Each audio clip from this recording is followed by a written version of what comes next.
If you want to place an ornament or a sculpture on a curved surface, the method is quite easy. See, in the last video, we did use the bend modifier to fix the array of this classic element on the curved corner, but here with this shape, we can go with deforming and shrink wrapping. So select the object, make sure the origin in it is set to geometry, hit Shift S and move the cursor to selected.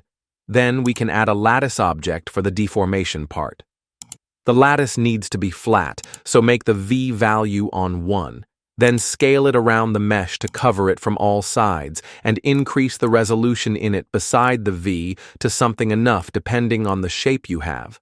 We can go with 50 for the U and 15 for the W in the resolution, and it should be enough.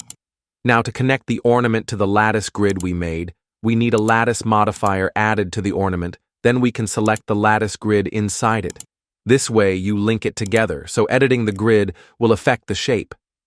Once you're done, select both by holding Shift and parent them with Ctrl-P. This way moving the grid will move the shape. What left is selecting the lattice grid, place it near the model you want the ornament to be placed on, then add to it a shrink wrap modifier and choose the model as a target. You can see that it projects the lattice grid on the model.